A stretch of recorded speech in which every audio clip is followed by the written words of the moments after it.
Greetings and welcome to the Real Deal Sci-Fi Podcast. I'm your host, Paulie Sci-Fi, and on this episode, Picard, Season 2. This segment contains spoilers, so if you haven't seen it yet, go catch up and come back. Also, transhumanism. Is it the future for humanity? Then I'll finish up with a sci-fi throwback, the movie Moon, starring Sam Rockwell. If you enjoy the Real Deal Sci-Fi Podcast, please follow on whatever podcast service you may use. Follow me on Twitter at PaulieSciFi. You can go to the website, PaulieSciFi.com. That's P-A-U-L-Y, Hey, Paulie. S-C-I-F-I.com to listen to past episodes of the Real Deal Sci-Fi Podcast. Stick around. I'll be right back.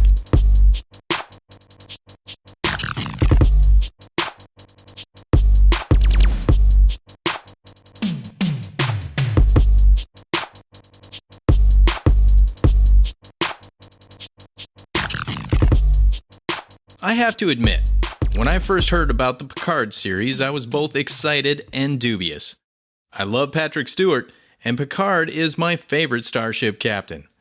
I grew up on The Next Generation, and all of the great characters the show brought to life stick with me to this day. When the news came out about the series, my initial excited reaction was quickly replaced by doubt. Like everyone else, I like to keep my good memories good. I would hate for something to spoil that, like The Last Jedi did for a time. The thought of one of my childhood favorites being used as a cash grab nearly made me skip the series.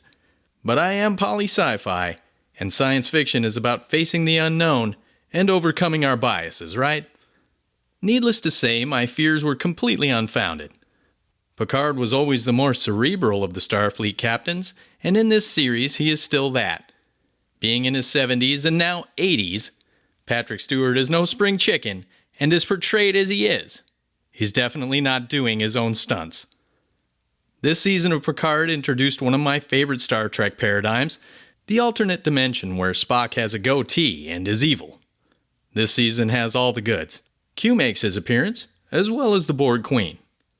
We are only a couple episodes into this season, and like the first season, I'm really enjoying it. One of my favorite characters to be included in this series is Seven of Nine. Jerry Ryan as Seven was one of the best characters from Voyager, and having her make the leap to a new series was a huge and welcome surprise to me. This season we're not just seeing the Mirror Darkly plotline, but also another Star Trek staple, time travel.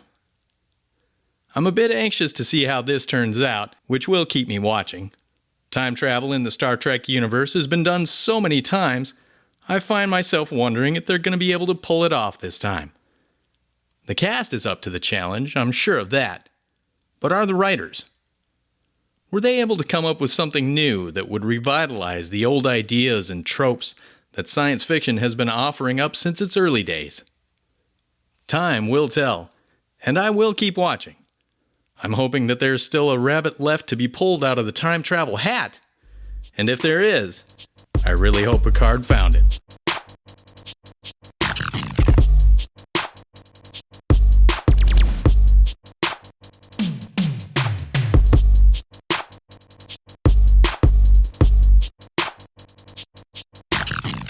Transhumanism is defined by Oxford Languages as, and I quote, "the belief or theory that the human race can evolve beyond its current physical and mental limitations, especially by means of science and technology." Science fiction has been dabbling in the ideas of transhumanism for as long as I can remember, and it has mixed results. Some tales turn humans into unfeeling monsters which destroy themselves and those they love.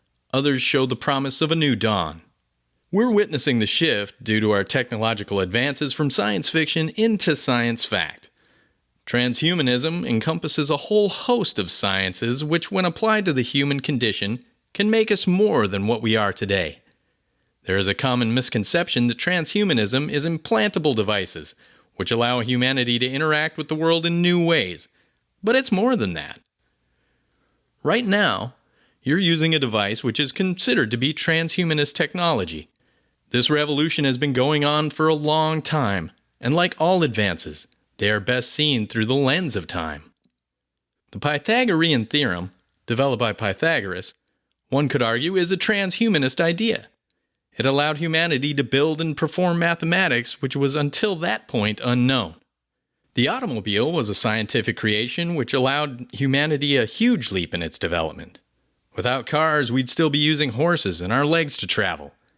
This evolved humanity. Transhumanists might argue that transhumanism has only been around for a decade, but evolution does not happen rapidly but slowly through time. We have been evolving through our use of technology, and we will continue to do so for the foreseeable future. There are pills that you can take, nootropics, that are touted to make you more human than human. Whether they work or not, I couldn't tell you, but there are those that swear by them. Is the idea of a pill that you can take that would extend your life or make you more intelligent so out of bounds of reality as to be ridiculous? I don't think so, and I'm intrigued by the notion. Am I ready to take the plunge and try nootropics? Stay tuned. The overarching question in the world of transhumanism is, where are we headed with all this? Are we finally going to find the elusive tree of life, which will allow mankind to live for hundreds of years? Are we going to be able to jack directly into a computer and control its workings using only our mind? It's an exciting, yet uncertain time. Not only are we on the cusp of massive leaps in science, but we're on the razor's edge of extinction. I'm hoping we'll get to see the hopes of the future realized, but only time will tell. At the moment, it's a coin flip, which determines humanity's future.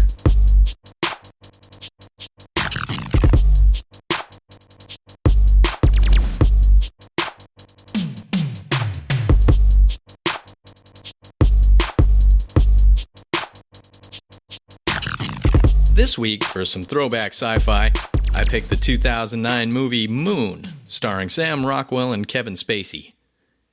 In the future, a substance is found on the moon that is able to provide clean energy to Earth.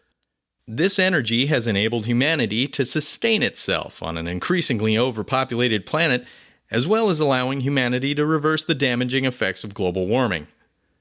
The film centers on Sam Bell, an engineer who is tasked with keeping a mining station on the moon running. The beginning of the movie shows Rockwell as Sam Bell going about his business on the station. There are some funny and touching moments that are soon replaced by some creepy turns of events. Sam Rockwell gives the performance of his career in a film which many people have no clue of its existence. His portrayal of Sam Bell is complex and full of emotion. There are actors who are able to tap into that special something that can elevate a mere acting role into a powerhouse. Moon proves that Sam Rockwell is one of the greatest actors of our time. When I first saw it in 2009, I knew he was destined for greatness, and he's delivered on my expectations. Kevin Spacey is the station robot Gertie, which is there to help Sam through the day-to-day tasks he is to perform. Spacey has always had that type of voice that can be soothing, and in this role, he really makes you feel at ease. He seems like he's truly there to help. But is he? Before recording this segment, I watched the movie again to clarify my recollections of the film. There are movies that stand the test of time, and for me, this is one of them. It strikes more to home now than it did back then. The loneliness that Sam Bell feels, and the disconnection from the world are all too real in our present reality. Moon is available on Hulu right now, but for how long, who knows? If you haven't seen it, I can attest that it's worth your time. There is science fiction that we watch and it doesn't really resonate. Then there's Moon. It resonated with me then and resonates with me now. This may be one of the timeless classics of science fiction, but that's just an opinion, and you should form your own. Watch Moon. I think you'll like it.